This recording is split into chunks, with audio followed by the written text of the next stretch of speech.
تخيل معايا انك انت ملك او رئيس دولة قوية عسكريا، وعندك واحد المساحه اللي صغيره في الدوله ديالك، وعندك كثره السكان، وهاد السكان اكثر من ديك المساحه اللي عندك، وعندك فائض في الانتاج وما كتلقاش اسواق جديده اللي تبيع فيها المنتوجات ديالك، حيت الدول اللي حداك حتى هما كينتجوا بحالك. وبلا هادشي كامل خاصينك المواد الاوليه، فما كيبقى ليك من غير تحتل الدول الضعيفه الافريقيه والاسيويه باش توسع فيها وتعمرها ببنادم وتسكن فيها اللي بغيتي وتبيع فيها المنتوجات ديالك. غير هو كل ما كتبغي تحتل شي دوله كتلاقى مع شي دوله عندها نفس الاهداف ديالك وطامعه في ديك الدوله الاخرى، فهاد الشيء اللي كيسميوه بالتنافس الامبريالي وغيكون سبب في الحرب العالميه الاولى.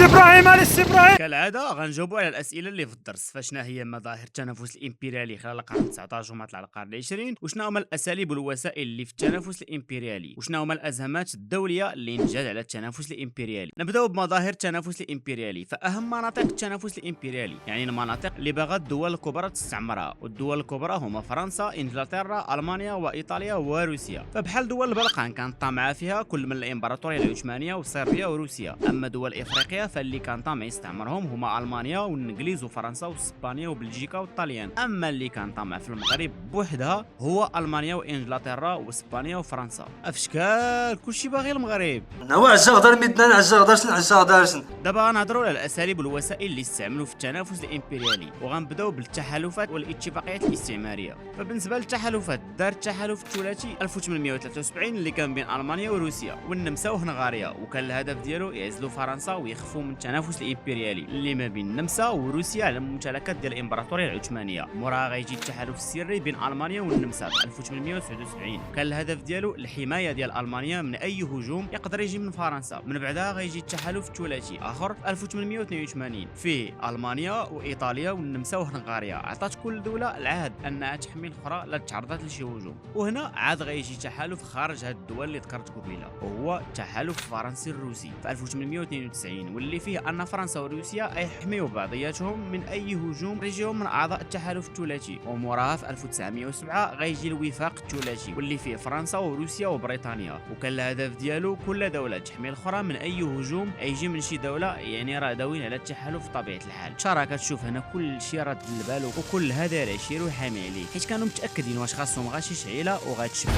ولكن بلاتي قبل ما تشبك بغيتك تحفظ هاد التحالفات مزيان حيت غنحتاجهم في الدرس الجاي. ودابا غندوزو للاتفاقيات، بحال الاتفاق الفرنسي الايطالي في 1902 اتفقت فيه فرنسا مع الطليان ان فرنسا ما تدخلش لليبيا والطليان ما تدخلش للمغرب، باش ليبيا تبقى للطليان والمغرب يبقى لفرنسا. وجا موراها بعامين الاتفاق الودي اتفقت فيه فرنسا مع انجلترا ان فرنسا ما غتستعمرش مصر وبريطانيا ما تدخلش للمغرب باش المغرب يبقى لفرنسا. وجا موراها الاتفاق الفرنسي في 1911 تنازلت فيه فرنسا على جزء من الكونغو لالمانيا، والمانيا ما تدخلش للمغرب باش المغرب يبقى لفرنسا. راه قلنا لكم المغرب عزيزه على الدول خصوصا فرنسا اللي فرطات في كاع دوك الدول وما فرطاتش في المغرب، راه ربات عليها لك بدا والله يلقاها لكم. دابا هضرنا على الاساليب ندوزو للوسائل ديال التنافس الامبريالي. فالدول الاوروبيه تستعملوا بزاف ديال الوسائل، فطور من الملاحه، وكل دوله كتنافس يكون عندها احسن اسطول بحري، وتعقدوا بزاف ديال الاتفاقيات التجاريه، وتزاد السباق نحو التسلح بشكل اللي كبير بزاف. كلها كيبغي يعمر الدوله ديالو بالسلاح حيت كانوا عارفين واش غفل طرطعين. ولكن هذا الشيء اللي خلاهم يديروا مؤتمرات باش يتحاوروا فيها لعل وعسى ينعلوا الشيطان، حيت في الاول وفي الاخر الحرب ما في صالح حتى حد.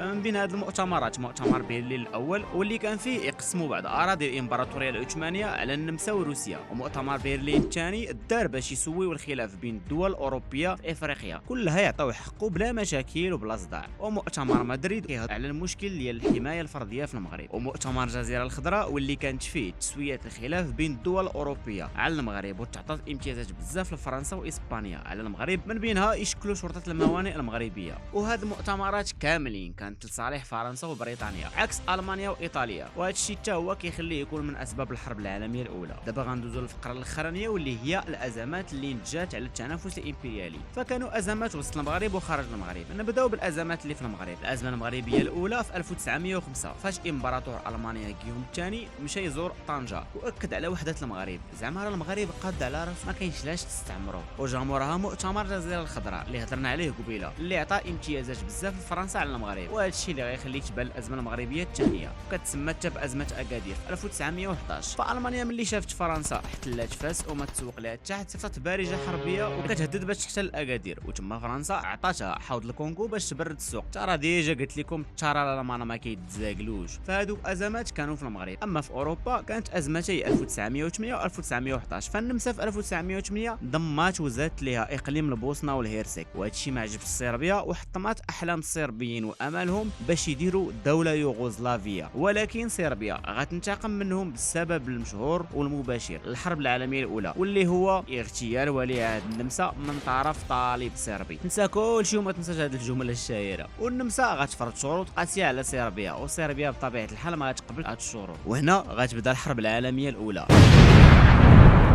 بين النمسا اللي مع المانيا وصربيا اللي مع فرنسا وبريطانيا وروسيا. خلاصه القول دير ريجيم ابوني ونتلاقاو في الحرب العالميه الاولى.